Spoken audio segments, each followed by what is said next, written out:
মা বাবার মুখে এত হাসি দেখে আমি অবাক হয়ে গেলাম। কি ব্যাপার কাইফ, এটা আপনি কি করে করলেন? এটা হচ্ছে আমার পাওয়ার। বেশি কথা বলো না মেয়ে, আমাকে তোমাদের বাড়িতে নিয়ে যাবে না? আবার কি বলেন? বউ বউ না বললে আমাদের বাড়িতে যেতে পারবেন না। হ্যাঁ, আমি তোমাকে বউ বলবো আর তুমি আমার গলায় ঝুলে পড়বে, তাই তো?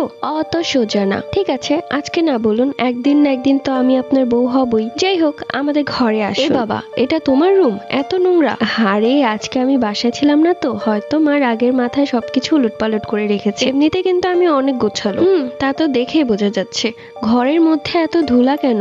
আসলে আমি একটু অসুস্থ ছিলাম তো, তাই আর কি পরিষ্কার করা হয়নি, কিন্তু আমি করে ফেলবো, সমস্যা নেই। না না, আমার এখানে দম বন্ধ হয়ে আসছে, আমি থাকতে পারবো না। তুমি এক কাজ করো, তুমি একটু বাইরে গিয়ে দাঁড়াও। কি বলেন? আমার রুম আর আমি বাইরে বের হয়ে যাব? আরে যেই দেখো না, আমি বললে চলে এসো। ঠিক আছে, আমি যাচ্ছি। কিছুক্ষণ পর কাইফ জিন বলল, হয়েছে, এবার ভেতরে আসো। ওরে বাবা, এটা কার রুম? আমার রুম তো দেখে মনে হচ্ছে না। এত পরিষ্কার, আর রুমের ভেতর নতুন নতুন এত কিছু। বিছানার চাদর আর পর্দাটা তো খুব সুন্দর, একদম মানিয়েছে। ওই রুম থেকে মা আমার রুমে এসে বলল, ওরে বাবা, ঘরের মধ্যে এত জিনিস কোত্থেকে আসলো? ঘরটা এত পরিষ্কার হলো কিভাবে? তুই করেছিস দেখে তো মনে হচ্ছে না, কারণ তুই তো এক নম্বরের কামচোর। আরে মা, আমি করতে যাব কেন? এগুলো সব করেছে তোমার মেয়ের জামাই। কি বললি? আরে মজা করছি, এই কাজগুলো আমি ছাড়া আর কি করবে? তুমি কি আর কাউকে দেখতে পাচ্ছ? না তো, তোকেই তো দেখতে পাচ্ছি শুধু। ঠিক আছে, তাহলে তুমি তোমার রুমে যাও। কি করে করলেন আপনি এত কিছু?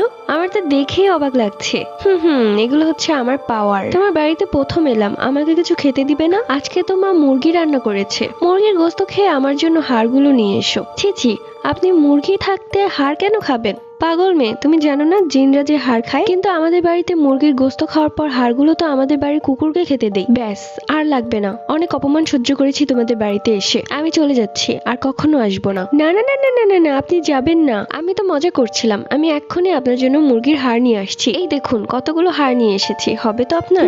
দেখি খেয়ে কেমন হয়েছে।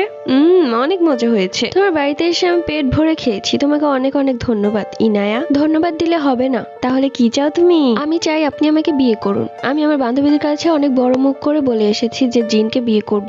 তোমার মাথায় সমস্যা আছে সেটা আমি আগে থেকেই জানি, তাই আমি আর কিছু বলতে চাচ্ছি না। এমন কথা বারবার কেন বলেন? আপনি কি আমাকে পছন্দ করেন না নাকি? না, করি না। তোমাকে তো আমি একটা পাগল মেয়ে ভাবি। ঠিক আছে, আপনার আমাকে পছন্দ করতে হবে না। আমি কালকের মধ্যে কারোর সাথে প্রেম করব, তখন আপনি দেখবেন কেমন লাগে। এবার তাহলে তোমার মাথায় একটু বুদ্ধিশুদ্ধি হয়েছে। তুমি মানুষের সাথে প্রেম করো, জিনের সাথে প্রেম করতে এসো না, বুঝেছো? কি ব্যাপার, কি ভাবছো?